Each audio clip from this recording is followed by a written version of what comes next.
Cardano. So Cardano is pretty much fully established as a top 10 crypto. I mean, it's 10th right now in terms of market cap. This has been around for a while. Obviously, one of the founders, the founder is Charles Hoskinson, one of the founders of Ethereum. What they've built is damn good, and since becoming smart contract compatible, development on a Cardano has been very, very good. So we're going to take a look at where things are at right now and where things are likely to go this year. Now, before I get into any of that, this spreadsheet shows the first 26 coins that I did videos about on the channel. Now, in the videos, I showed myself buying up these coins. These were cryptos that I thought were going to do very, very well, make a lot of cash, which is obviously why I bought them. And you can see what they're all worth when I'm recording my videos. These are the highs these cryptos hit around about 16 months on, and these are what your profits would have been from $100 into these coins. So if you had done $100 into each, in that 16 months, you'd have made over 123 grand. Now, obviously, you don't have 16 months to get things sorted. We're in a bull cycle right now. If you're sitting on cryptos you're not happy with, or you don't own any, have a look at copymycrypto.com. That's the site I run where I share every single coin I own with my members. When I'm ready to buy or sell any coin, I tell my members the crypto that I'm going to be buying, all about it, and the price that I'm going to buy at. If I'm going to sell one of the coins I own, I tell my members the coin that I'm going to sell and the price that I'm going to sell at. So all my members get in and out of coins at the same price as me, so they make the same profit, and they don't have any work to do at all. If you go onto my site, you'll see some of the profits my members have made. You'll see some of my members' testimonials. You'll see some of my past successes. These are all public record. You can go onto the old videos on this channel. You can verify them all. And if after reading through the site, watching the videos and verifying it all, you like what you see and you want to hear more, you want to hear about the cryptos I think are going to be the winners of this cycle, like I predicted with so many of these, not least which is Phantom, which went up 677 times. All you've got to do to find out about the coins I own is join up on the site. Now, Cardano. So Cardano has had two bull cycles, because technically, while it launched the back end of 2017, it had 3 months of that cycle and did pretty well. In the 2021 cycle, it went from 3 cents at points all the way up to $3. In fact, all-time high was $3.10. In this bull cycle so far, it went to highs of around about $1.20. And Cardano is a proof-of-stake blockchain. The goal is to allow change makers, innovators, and visionaries to bring about global change. The open source project aims to redistribute power from unaccountable structures to the margins to individuals. So ideally, the idea behind it, create a society that's more secure, transparent, and fair. It was founded back in 2017 and named after the 16th century Italian polymath, Girolamo Cardano. So the ADA token takes its name from the 19th century mathematician Ada Lovelace, widely regarded as the world's first computer programmer. The token is designed to ensure that owners can participate in the operation of the network. Now, I've spoken ad nauseum about how much I'm not a fan of governance. I don't think any governance mechanism that I've seen so far in crypto works. It can be one vote, one wallet, but then people have multiple wallets. It can be one vote per token. Then it's just the richest holders get the votes. So I'm not a huge fan of governance whatsoever. It was founded by Charles Hoskinson. Charles Hoskinson is also one of the co-founders of the Ethereum network, along with obviously Vitalik Buterin, Gavin Wood, etc.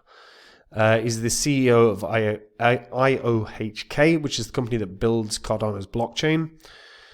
So in an interview in CoinMarketCap's Crypto Titan series, he said that he got involved in crypto back in 2011, dabbled in mining and trading. He explained that his first professional involvement in the industry came in 2013 when he created a course about Bitcoin that ended up being taken by 80,000 students. He's obviously a tech entrepreneur, but he's also a mathematician. His technology company actually donated $500,000 worth of Cardano to the University of Wyoming's Blockchain Research and Development Lab. Cardano is also used by agricultural companies to track fresh produce from field to fork. while other products built on the platform allow educational credentials to be stored in a tamper-proof way, and retailers to clamp down on counterfeit goods. Now, actually, that's actually a very good idea, particularly the educational credentials. Now, while I'm not actually a huge fan at all of the educational system, having an immutable ledger, having a platform that can allow for the storage and the tamper-proof storage of things like educational credentials can translate to things like, let's say, the land registry. You own a house, and that house and your ownership of that house could be stored in a tamper-proof way on Cardano. Make no mistake about it, we are shifting into a digital age. We're already here, let's be honest. And if we are now going to see the things that have historically been paper, you have to have the deeds to your house and you have to have them secure. And if someone nicks them, they can technically own your house. All these things, if they can be stored digitally in a tamper-proof system, there's huge positives there. Hoskinson in 2021 announced the launch of the Alonzo hard fork, which caused a huge Cardano price surge. This was bringing smart contract functionality to the blockchain, so that happened in 2021. Now, Cardano historically has been a bit slow moving, certainly compared to your sort of Ethereums and Solanas, etc. This is a project built by academics. They test everything. They make sure that they are not going to launch anything that's going to crash the network. For example, like back in 2017, we had Ethereum get crashed multiple times. I think it was CryptoKitties just ruined it for like a few days, where you couldn't move funds without paying exorbitant fees, which simply wasn't worth it. You spend $500 to move $100 worth of Ethereum. So Cardano's been historically slow moving, but since smart contract functionality, we have seen a lot more development in Cardano. They go through use cases, whether it's identity, finance, supply chain, etc. I'm never overly bullish on this sort of social impact stuff. So social and public programs suffer from inefficiencies, fraud, and lack of transparency. Donors and beneficiaries lack visibility. Just personally, I couldn't give a toss. And I actually, like, from a investor standpoint, I'm not overly concerned about things that are like the promise or the aim of trying to, what's the word? Whether it's climate change or whatever, like particular sort of social engineered agendas, I'm not a huge fan personally. I also don't think it entices investment. I think there are a proportion of the world that will always invest in those kind of projects. And sooner or later, by the way, some of those projects will end up being incredible, because we will shift. Everything will shift. Energy will shift to more sustainable. Everything will shift. But right now, I think we're miles away from that. And that's why I'm not overly bullish on those kind of things. But the use case for stuff like supply chain is massive. Look how important VeChain has been for some of the biggest projects, biggest companies in the world. Supply chain is massively important. Tokenized assets, again, I'm bullish on as a long-term prospect. I'm not right now. Simply put, I cannot see a world where this happens without huge regulation. And I don't think there's a single politician worldwide that is clever enough to do regulation that is going to actually be clear. To be clear, I think there will be tokenization of assets. I really do think that will happen before regulation arrives. I think that will go horribly wrong, and then I think we will see a huge clampdown on the RWA area of crypto. That's my actual expectation. Look at what happened with Celsius back in 2021. Right, that's nothing to do with real world assets. My point being, it went horribly wrong in terms of they lent out funds that they held in custody, and it went badly wrong for a lot of people that were holders there. And we've seen so many things go wrong in crypto, whether it's hacks or whatever. My expectation, not necessarily on Cardano, by the way, I think Cardano is a very strong project with an amazing team, but I think we are going to see real world assets enter into crypto. Something is going to go horrifically wrong, and those assets are going to be lost by people. And I think that's when there'll be a forced regulation that is completely unclear, and then we'll have years of BS around that. Similar to kind of how things have been in crypto when Gary Gensler was in charge of the SEC. No clarity, no regulation, no nothing.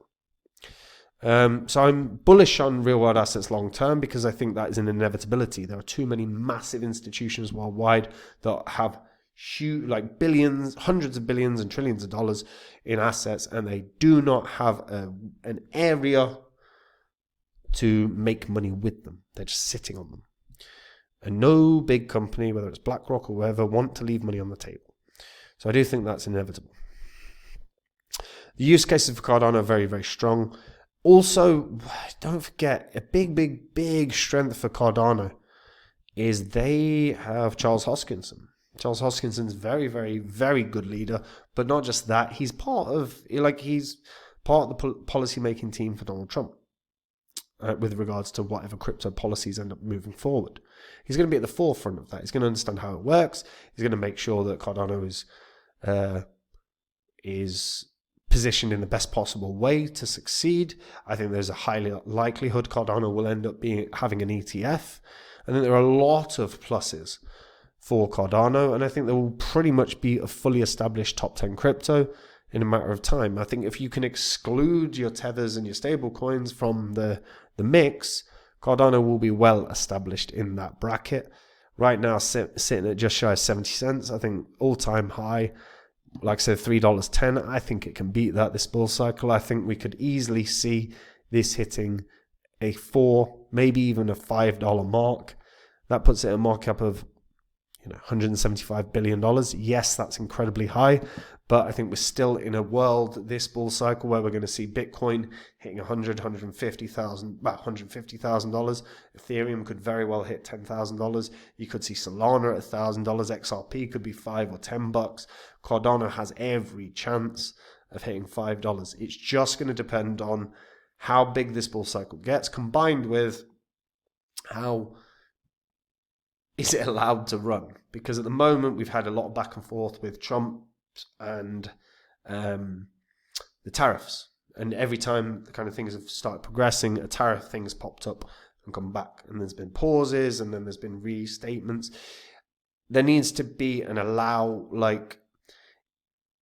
market needs to be allowed to play out. And at the moment it isn't. There's too many external influences. If we see the market play out as it is allowed with a natural bull cycle, we could easily see Cardano be a $5 coin. Will it hit 10? I doubt it, but it's got a shot.